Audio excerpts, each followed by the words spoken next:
B काम my child. तुम इस तरह रोएगा तो आंट सिंथिया की आत्मा को तकलीफ पहुंचेगा। Don't cry, don't cry. Okay dad, अगर ऐसी बात है तो आई विल नॉट क्राई। और वैसे भी मेरा हस्बैंड मारियो ने आंटी को जीती जी क्या कम तंग किया होगा। बेटे, मारियो तुम्हारे साथ नहीं आया? उस बेशरम को क्या पता कि फैमिली का कीमत क्या होता है। नशे की हालत में पड़ा होगा किसी रोड पर। उसका इररिस्पॉन्सिबिलिटी ने तुम्हारा नहीं, पूरा गोम्स फैमिली का लाइफ बर्बाद कर दिया बेटे।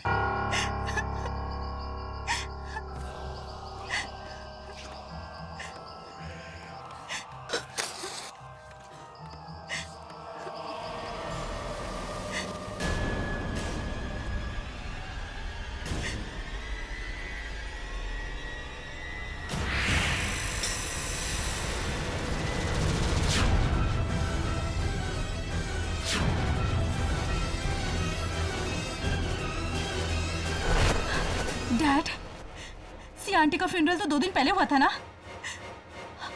और ये टॉमस्टोन भी नया है। इसमें इतना बड़ा क्रैक, इसमें इतना बड़ा क्रैक कैसे आया?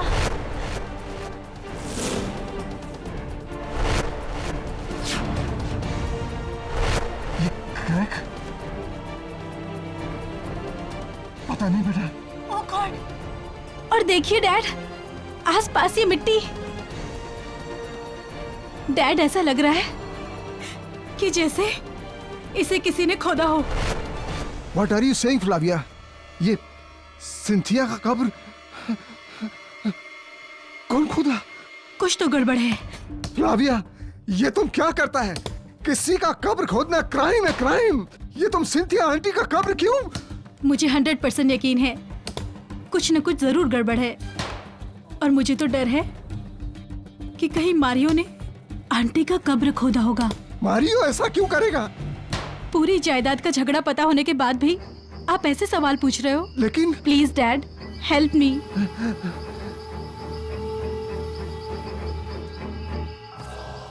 खोलिए उसे।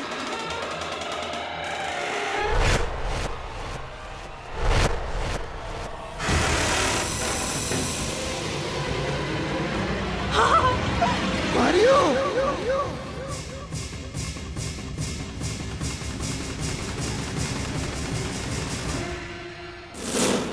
डियर आंट सिंथिया, आपको आपकी ये नीज एमिली बहुत मिस करेगी। काश आप भी हमारे साथ होती।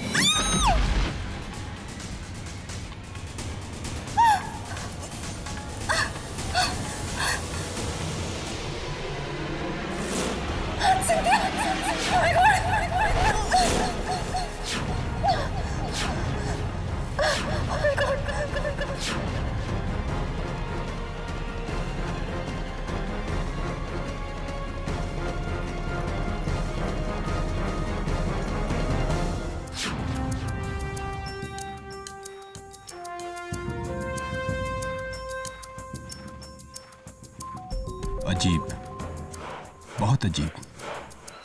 किसने मारा इसे इसका गला घोंट कर?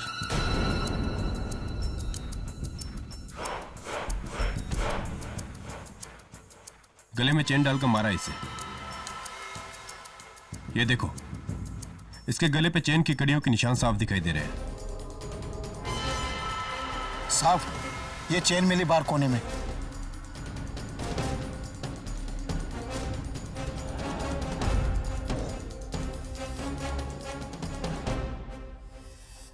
हंड्रेड % इसी चेन से गला घोटा गया इसका।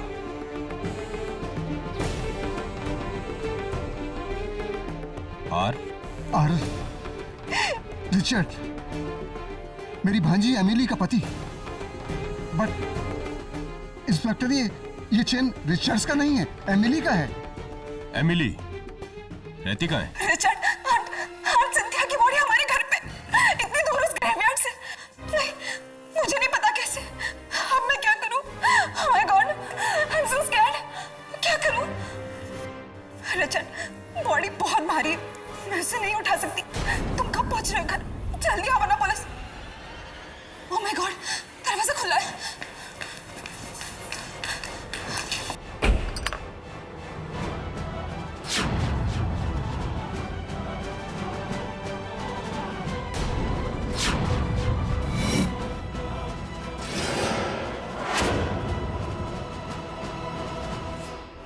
गॉड, सिंथिया का बॉडी यहाँ।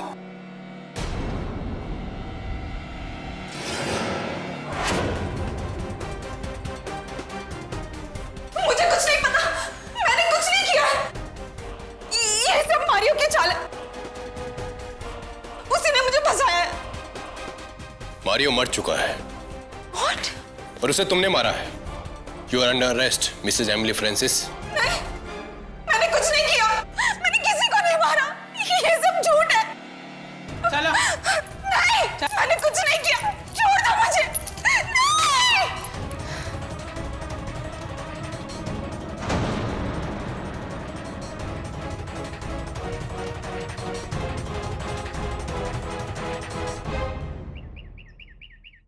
मिसेस बिलमोरिया, क्या आप लोग जानते हैं कि कब्रिस्तान के चारों ओर जो दीवारें होती हैं वो इतनी ऊंची क्यों होती? नहीं सर, क्यों? सिंपल, क्योंकि ये रिंगटोन तुमने लगाई है मेरे फोन पे। Yes sir. Bad ringtone. Hello, Richard Francis तुम्हारे पास अपनी बीवी का केस लेकर आएगा। उसका केस मत लेना, वरना पछताओगे। अच्छा, really? Thank you for the advice, लेकिन आप कौन? Hello hello, that's weird, like your ringtone, that's also weird, please change it. Yes sir. Sir, I'll get that.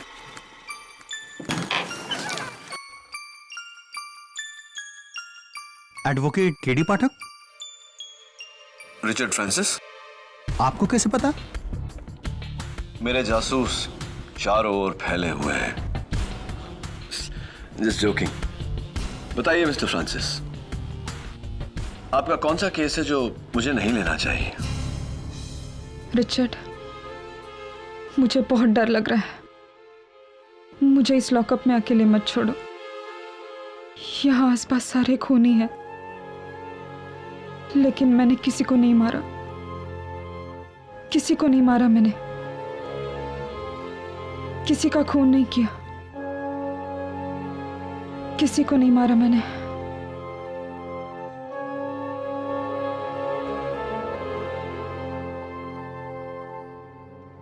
जब से ये हादसा हुआ है ना केडी, तब से बस ये ऐसे ही डरी सहमी बहकी बहकी सी बातें कर रही है। तो अब तुम ही बताओ रिचर्ड, ये कब्रिस्तानी कहानी का राज क्या है? गोम्स फैमिली में सबसे बड़ी आंट सिंथिया थी। उन्होंने शादी नहीं की और मारियो गोम्स उनके भाई के बेटे थे और एमिली उनकी बहन की बेटी। मारियो और एमिली दोनों ही कजन्स थे और मैं रिचर्ड फ्रांसिस एमिली का पति हूं। और वहां बैठी फ्लाविया गोम्स, मारियो की बीवी। और वो दोनों कौन हैं? वो अंकल एल्बर्ट हैं, आंट सिंथिया के छोटे भाई। और जो उनके बगल में बैठा है वो रॉजर, वो आंट सिंथिया की देखरेख करता था। यानी कि एक अकेली बूढ़ी आंट सिंथिया और आप सब उनके परिवार के लोग। जी। जिसमें से सबसे बड़े हैं एल्बर्ट गोम्स। योर ऑनर, मेरा बड़ा सिस्टर सिंथिया का गोवा में 40 एकड़ जमीन है। उस जमीन का मार्केट वैल्यू 70 करोड़ से कम नहीं। एमिली और मारियो का दोनों का इस जमीन पर नजर था और हमको ऐसा लगता है कि उसी जमीन के वास्ते एमिली ने मारियो को मार डाला।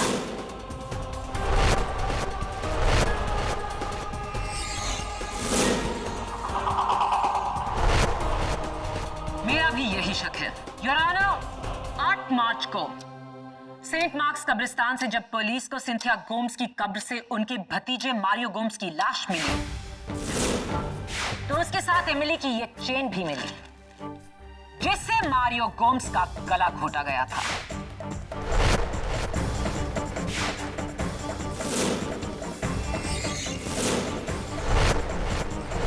जाहिर है पुलिस उसके बाद एमिली के घर पहुंची, जहां से शॉकिंगली उन्हें सिंथिया गोम्स की लाश बरामद हुई। शॉक तो मैं आपकी बातों से हूं प्रोसिक्यूटर साहिबा। अगर मैं अपना ये पेंसिल आपकी मेज पर छोड़ दूं तो क्या इससे यह साबित होता है कि आपने मेरा ये पेंसिल चुराया है? Definitely not. Your honour, Cynthia Gomes की लाश को कोई एमिली के दरवाजे पर छोड़ गया था। इसका क्या सबूत है? किसी ने उस लाश को वहां लाते हुए देखा? इसका कोई सबूत नहीं, लेकिन एमिली को किसी ने लाश ले जाते हुए भी नहीं देखा। लेकिन छुपाते हुए देखा inspector Dave, mister Albert Gomes और फ्लाविया गोम्स ने। और सिर्फ जुर्म को छुपाया जाता है। ये जुर्म एमिली ने किया क्योंकि उसके जूतों के निशान कब्रिस्तान में मिले। योर ऑनर, उस कब्र के पास गड़े फुटप्रिंट्स की फोटोग्राफ्स जो एमिली के सैंडल्स की हैं। ये सैंडल्स जो इंस्पेक्टर दवे को उस दिन एमिली के घर से मिले।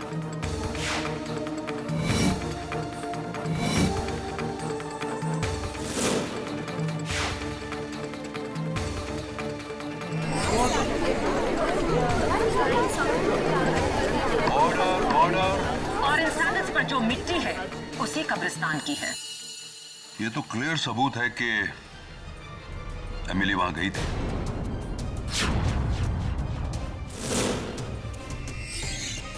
और इतना बेहतरीन प्लान लेकर मारियो को मारकर उसकी लाश को ऐसी जगह छुपाना जहां उसे ढूंढने की कोई सोच भी नहीं सकता।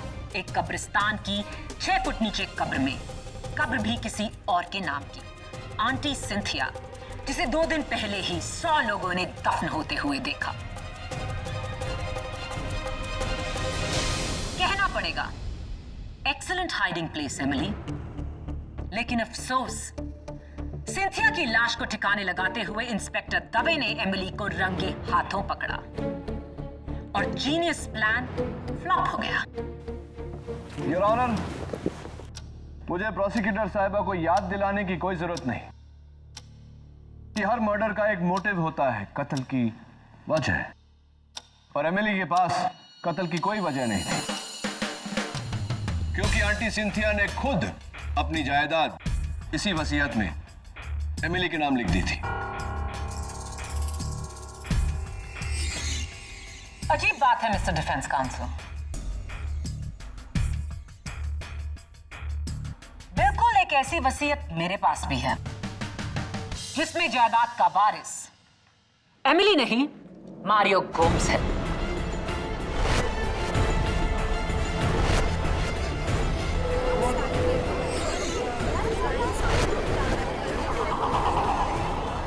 Order order. योर ऑनर, एक जायदाद के 2 दावेदार, कजिन्स मारियो और एमिली। इसीलिए एमिली ने मारियो की जान ली, ताकि मारियो की मौत के बाद सारी जायदाद एमिली फ्रांसिस के नाम हो।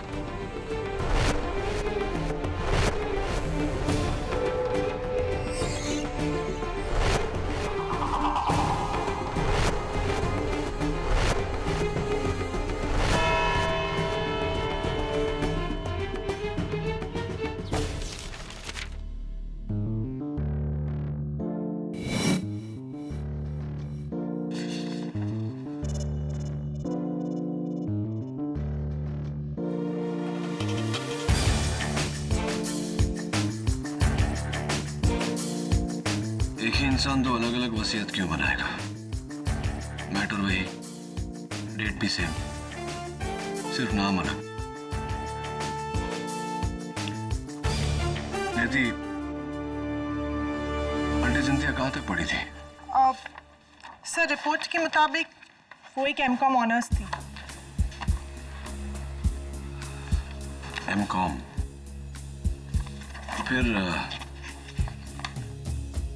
सिग्नेचर की जगह अंगूठा क्यों लगाया? स्ट्रेंज। May be not. नेती, पार्किंसंस डिजीज था उन्हें। वो क्या है? मिसेस बिलमोरिया, पार्किंसंस डिजीज, जहां मरीज के हाथ पांव हिलते हैं ट्रेमर होते हैं, इसीलिए वो पेन उठाकर सीधा सिग्नेचर नहीं कर पाते, जिसके कारण आंटी सिंथिया ने अंगूठा लगाया था। Please change this ringtone. KD Pathak. KD Pathak, इस केस को छोड़ दो वरना पछताओगे। सुनिए मिस्टर धमकी वाले, मैं हेलो हेलो। वो धमकी वाला फोन? तुम ये कॉल ट्रेस क्यों नहीं कर सकते? अनट्रेसेबल नंबर है मिसेस बिलमोरिया। नेवर माइंड, वो उसका काम कर रहा है, हम अपना काम करेंगे। नियति, गैजेट ऑफिस से पता करो कि ये दोनों स्टैम्प पेपर्स किस डेट पे इशू हुए थे। योर ऑनर, सिंथिया गोम्स की 2 वसीयत, दोनों पर सब्जेक्ट मैटर एक समान, डेट्स भी सेम, लेकिन इनमें से एक उनकी मौत के पहले बनाई गई थी और दूसरी उनकी मौत के बाद।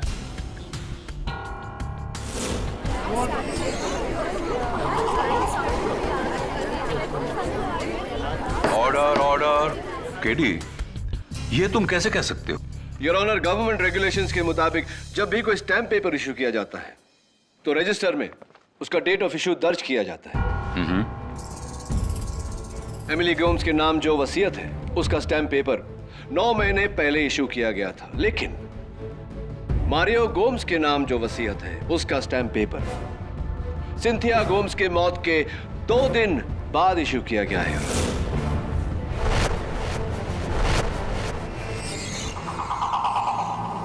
तो फिर इस पर सिंथिया गोम्स के अंगूठे का निशान कैसे आया मरने के बाद? अनफॉर्चुनेटली योर ऑनर, इस केस से यह जाहिर हुआ है कि मौत के बाद भी अंगूठे का इस्तेमाल किया जा सकता है वसीयत पे थंब इंप्रेशन लेने के लिए, भले ही ऐसा करने के लिए कब्र ही क्यों ना खोदनी पड़े। Right mister Albert?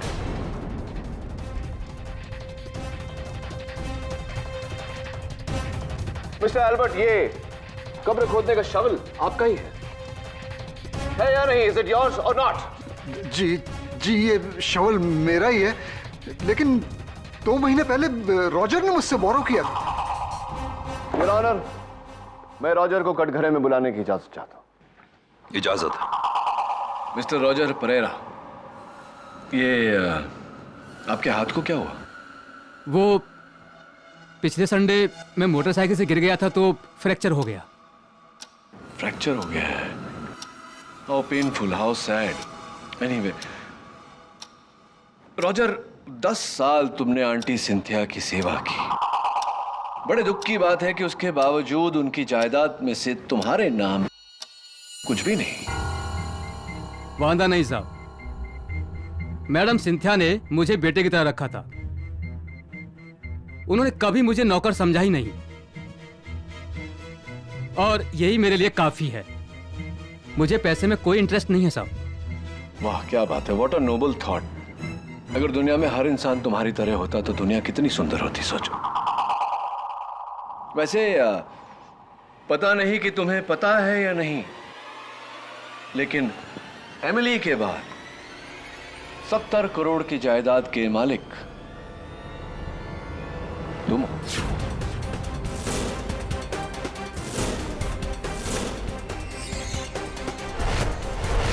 यानी कि अगर एमिली को कुछ हो जाता है, फांसी हो जाती है या उम्र कैद भी हो जाती है, तो तुम सीधा डायरेक्ट नौकर से मालिक। क्या?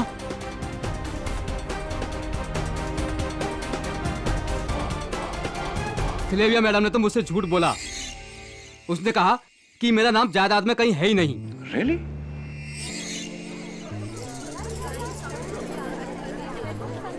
यानी ये पूरा हिस्सा ये लेना चाहती है? नहीं, मुझे मेरा हिस्सा चाहिए। हाँ, और मिलना भी चाहिए तुम्हें तुम्हारा शेयर। लेकिन उससे पहले मैं ये जानना चाहता हूँ कि कमेलियन क्या होता है जानते हो तुम? गिरगिट जो रंग बदलता रहता है। क्योंकि देखो ना, अभी थोड़ी देर पहले तुमने कहा कि तुम्हें पैसों में कोई इंटरेस्ट नहीं, और अब तुम कह रहे हो कि मुझे मेरा शेयर चाहिए।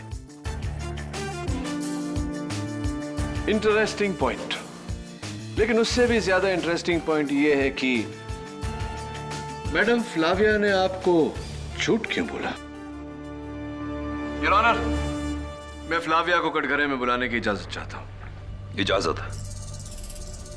मारियो की वजह से सर, मारियो नहीं चाहता था कि रॉजर को इस बात के बारे में कभी भी पता चले कि उसका नाम भी वसीयत में है।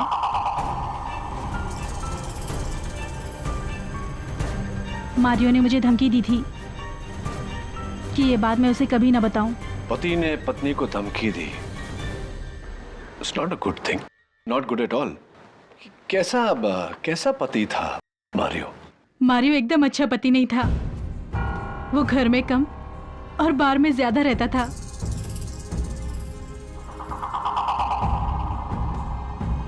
उसकी शराब पीने की गंदी आदत और उस पर सी अय्याशियां। मेरा लाइफ तो उसने एकदम जहन्नुम बना दिया था सर। शायद इसीलिए तुमने सोचा कि उसे जहन्नुम पहुंचा दो, है ना? Objection, Your Honor. Sustained. Sorry your honour. Sorry Flavia, तुम्हारा दिल दुखाने का मतलब नहीं था मेरा। एनीवे, अगला सवाल।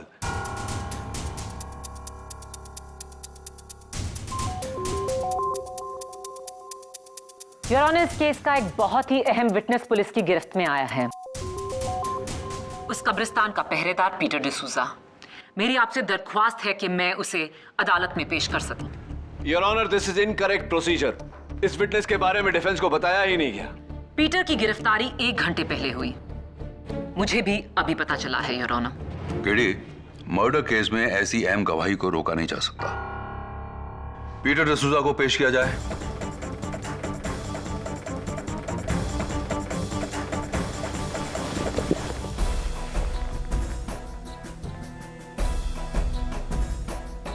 हमको माफी दे दो जज साहब, हमसे बहुत बड़ा मिस्टेक हुआ।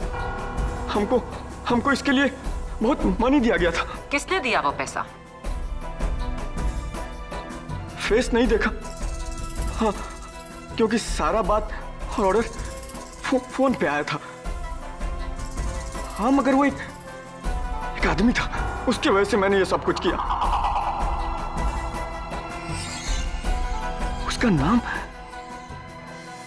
उसका नाम रिचर्ड था साहब।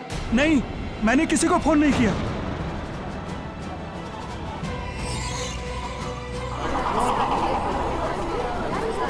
Order order. मिस्टर रिचर्ड, आप बैठ जाइए। मेरा शक सही निकला योर ऑनर। ये पूरी साजिश अकेली एमिली की नहीं थी। उसके पति रिचर्ड ने भी उसकी मदद की। एमिली और रिचर्ड फ्रांसिस ने मिलकर मारियो को मारा।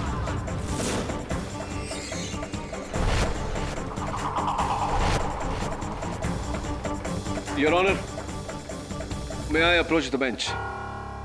You may. योर ऑनर, इस नए विटनेस, नए सबूत की रोशनी में मुझे थोड़ा वक्त चाहिए। लेकिन पीटर डिसूजा की गवाही के बाद तुम्हारा केस और भी कमजोर हो गया। योर ऑनर, पीटर ने सिर्फ उसकी आवाज सुनी है, चेहरा नहीं देखा। मुझे पूरा यकीन है कि कोई तो है जो इस केस को गुमराह करने की कोशिश कर रहा है।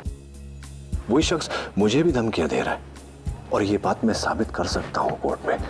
Your honour, please take more time. तो तुम्हें यह काम जल्द से जल्द करना पड़ेगा केडी, क्योंकि कल सुबह 9:30 से 10:30 के बाद इस केस की अगली तारीख 10 दिन बाद की है। तुम 10 दिन तक इंतजार करना चाहोगे या? नहीं योर ऑनर, 10 दिन में कुछ भी घुमाया जा सकता है। Tomorrow morning is okay. Granted. Thank you your honour. इस केस की सुनवाई कल सुबह 9:30 से 10:30 के बीच में की जाएगी। तब तक के लिए अदालत मुलतवी की जाती है।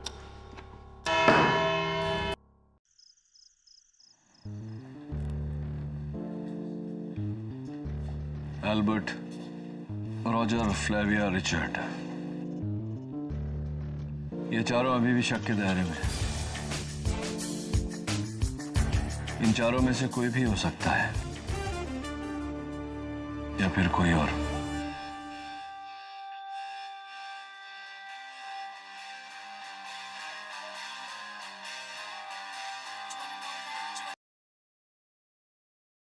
बोलिए मिस्टर धमकी सिंह।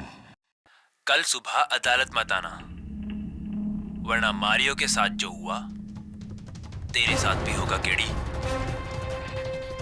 Bloody idiot। किसी का खून नहीं किया, किसी को नहीं मारा मैंने। जी ये शवल मेरा ही है, लेकिन 2 महीने पहले रॉजर ने मुझसे बोरो किया था। नहीं, मुझे मेरा हिस्सा चाहिए। मारियो एकदम अच्छा पति नहीं था। उसका नाम रिचर्ड था साहब। नहीं, मैंने किसी को फोन नहीं किया। मेरा शक सही निकला योर ऑनर। एमिली और रिचर्ड फ्रांसिस ने मिलकर मारियो को मारा।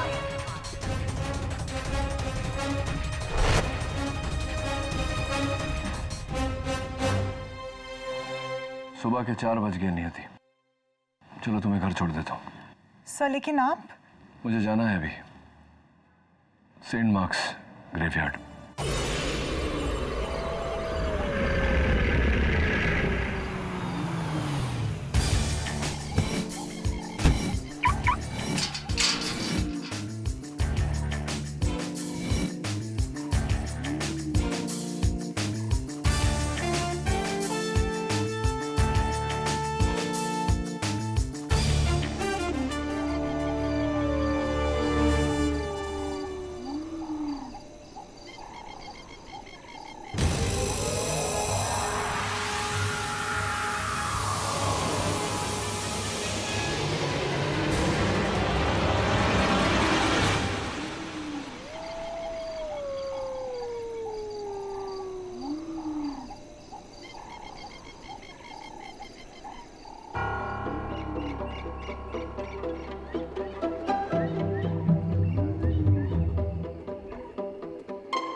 Good bye KD.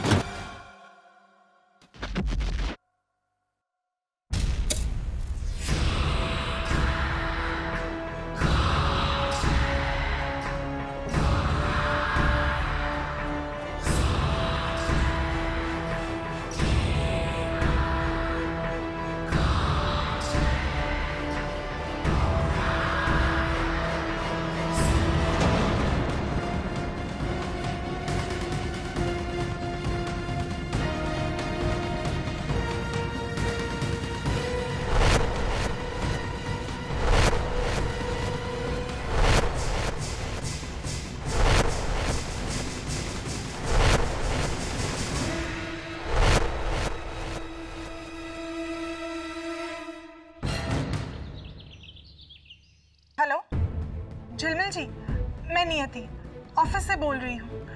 KD sir अब तक ऑफिस ही नहीं आए और 9:30 बजे हमें कोर्ट पे पहुँचना है। जी मैंने उनका फ़ोन ट्राई किया और बिल्कुल आउट ऑफ रीच है।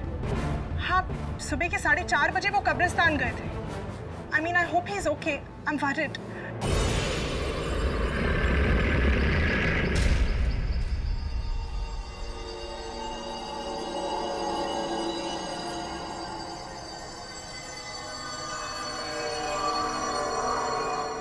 गीली मिट्टी की खुशबू। Oh my God. This is not good, Mr. K.D. Pathak. Not good at all. Is anybody there?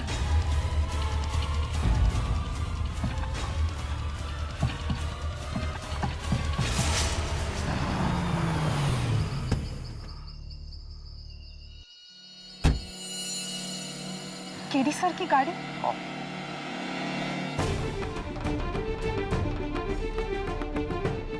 Calm down, K.D. Easy. Panic मत करो।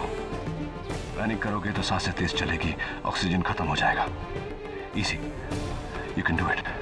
Okay. Let's think about this. Next step. Cell phone. Right. Cell phone.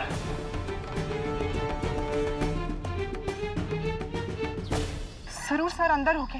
केडे, केडे, केडे। झिलमिल जी, यहाँ नहीं, कब्रिस्तान के अंदर। अरे नियति, एक जिंदा आदमी कब्रिस्तान में क्या करेगा? कहीं बाहर होगा। केडे। ठीक है, मैं अंदर जा रही हूँ। केडी, लड़की मरवाएगी क्या? KD sir, sir, sir.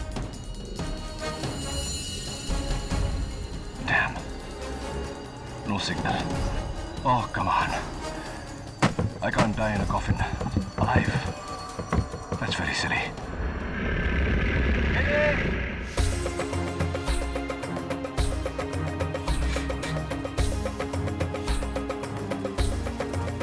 Signal भी नहीं है। इसलिए तो सर का फोन आउट ऑफ रीच आ रहा था। KD sir!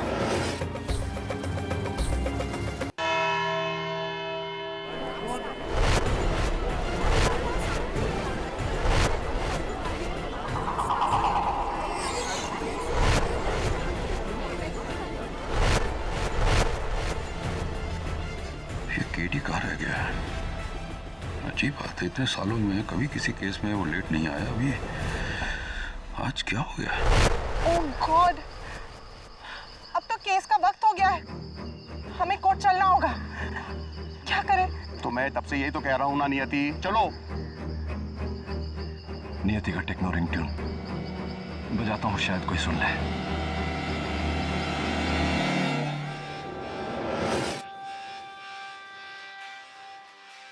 एक सेकंड। क्या हुआ?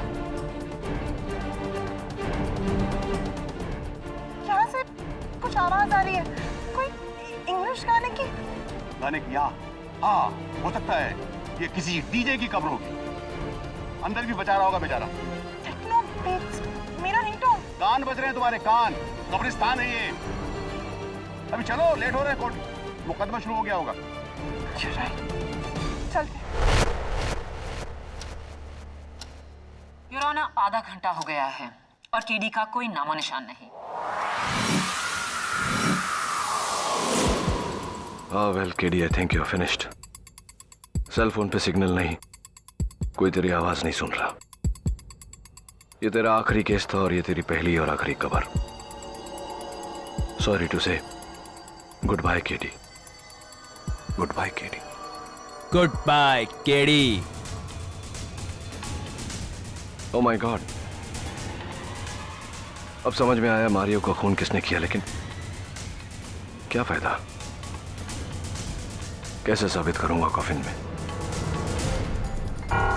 योर ऑनर, मेरी राय है आप इस केस का फैसला सुना दीजिए।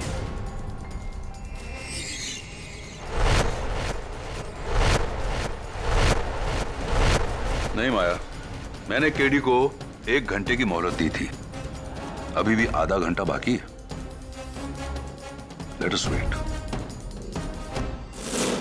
KD, you can't die so easily. इतनी आसानी से नहीं मर सकते तुम। सोचो सोचो कैसे बाहर निकलोगे। कार कीज, गाड़ी की चाबी, गाड़ी का सिक्योरिटी लॉक, शायद कोई देख ले। रेडियो सेंसर्स दीवारों से पास होते हैं।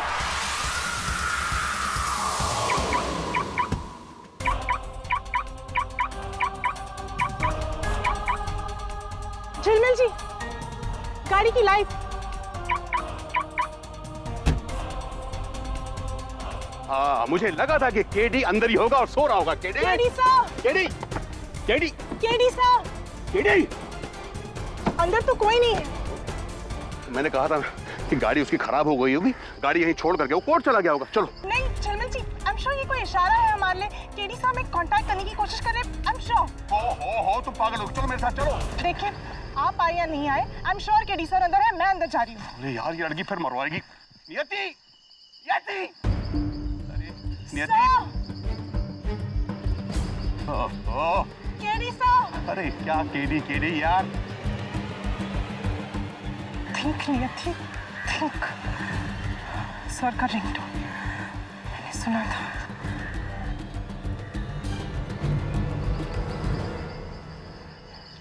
इस कबर में।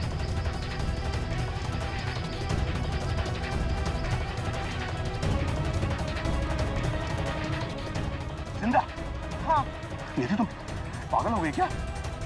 इस कबर के अंदर केडी जिंदा? ऐसा कभी नहीं हो सकता।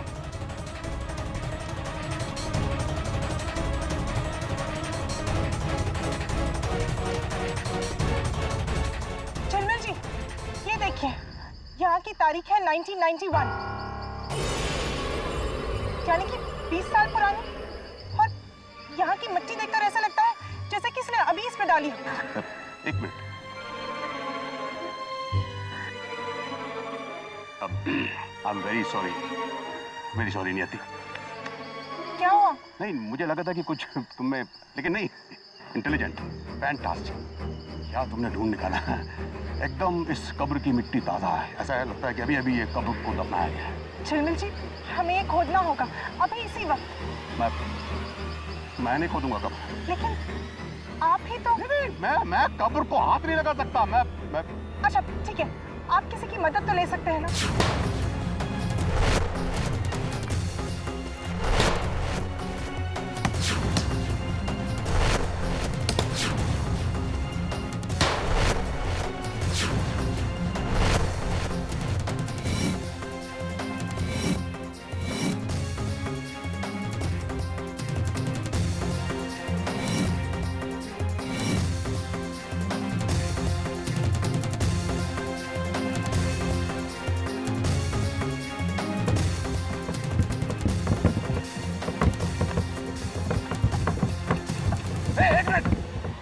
कोई अंदर से ठोक रहा है। हाँ, चलो जल्दी खोलो। केडी सर, केडी भाई उठो। केडी हो कैसे? Are you okay? कुछ 4 घंटे लेट के देखा ना। मुझे ओके नहीं, एक दिन तो लेट नहीं है। जल्दी अदालत।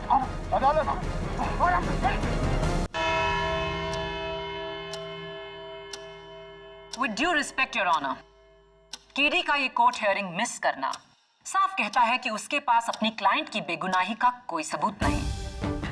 प्रोसिक्यूशन की गुजारिश है कि आप इस केस का फैसला सुनाएं। ठीक है।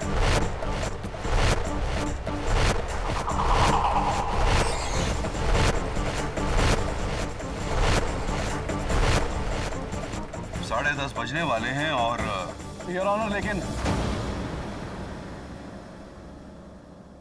अभी तक 10:30 बजे नहीं।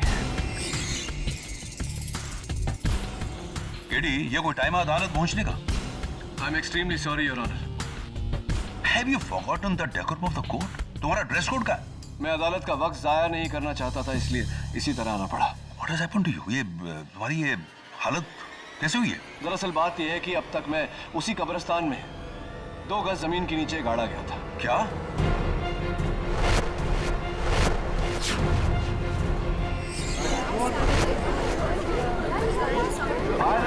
प्लीज। किसकी हरकत है ये? उसी की योर ऑनर, जो नहीं चाहता कि मैं मारियो के कातिल को ढूंढ निकालूं। तुमने उसका चेहरा देखा है? चेहरा तो नहीं देखा योर ऑनर, लेकिन उसकी आवाज सुनी है।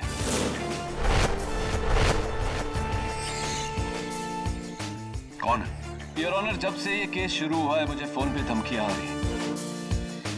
और आज कब्रिस्तान में जब मैंने वो आवाज सुनी, गुड बाय केडी, तो वही आवाज थी, लेकिन एक फर्क, उसमें एक टोन था जैसे कि फोन पर हमें सुनाई देती। यानी? इसका मतलब योर ऑनर कि कोई वॉइस चेंजर या वॉइस डिस्टॉर्टर से बात कर रहा है। एक ऐसी मशीन जो पतली आवाज को मोटी बनाती है। योर ऑनर, इस केस से जुड़े सभी लोगों में 2 ही लोग हैं जिनकी आवाज पतली है, एमिली और फ्लाविया। और चूंकि एमिली जेल में थी, जाहिर सी बात है कि यह आवाज फ्लाविया की है।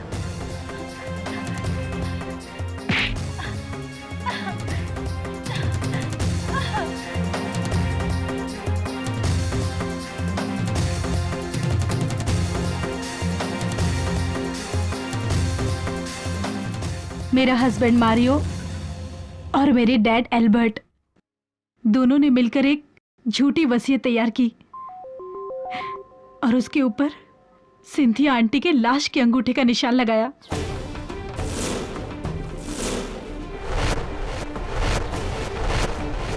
मारियो ऑस्ट्रेलिया सेटल होना चाहता था, पर मेरे साथ नहीं, उसकी गर्लफ्रेंड के साथ, वो भी मुझे धोखा देकर। इससे पहले कि वो मुझे धोखा देता,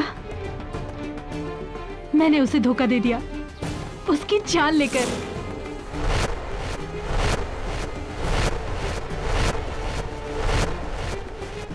उस दिन मैं एमिली के घर गई।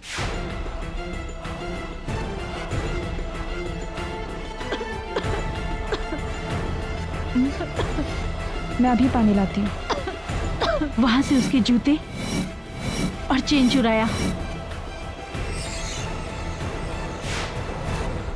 और उसी चेन से मैंने अपने पति का मर्डर कर दिया।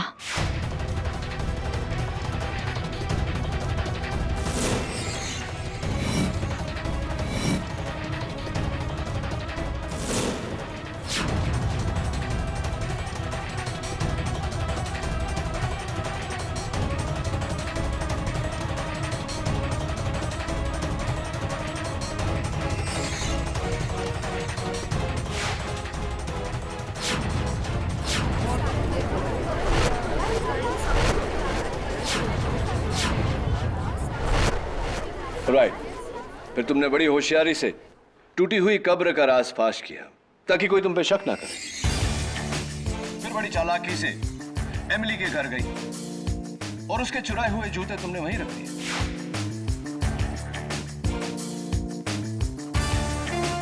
ताकि दवे को इन्वेस्टिगेशन के दौरान वो वहां से बरामद हो।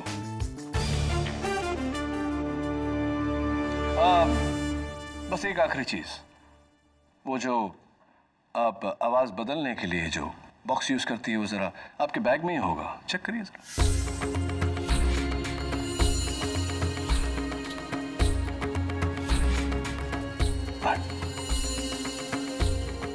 इस वॉइस चेंजर के जरिए मैंने कब्रिस्तान के कब्र खोदने वालों को रिश्वत दी और उन्होंने मेरे ही कहने पर मारियो की लाश वहीं पर दफन कर दी और आंटी सिंथिया की लाश एमिली के घर छोड़ दी।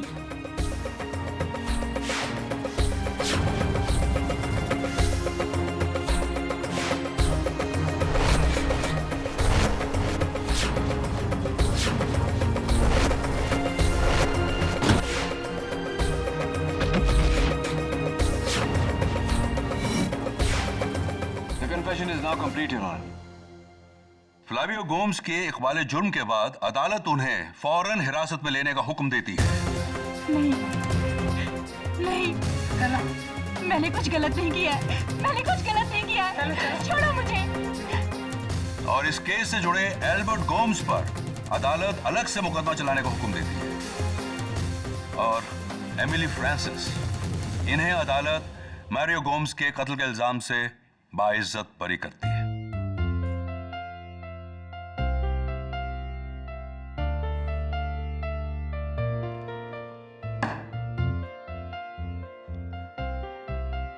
लगता है तुम मेरा पीछा कब्र में जाने के बाद भी नहीं छोड़ोगे केडी।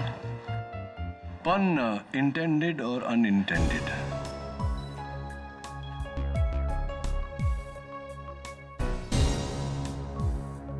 कांग्रेचुलेशन। सॉरी, हाथ नहीं मिला सकता, हाथ जरा काले हो गए, लेकिन अच्छा है मुंह काला होते होते बच गया। Thank you so much. All the best to both of you. Well done sir. Graveyard mystery solved. अब उस ग्रेवयार्ड रिडल का भी जवाब दे दीजिए ना प्लीज।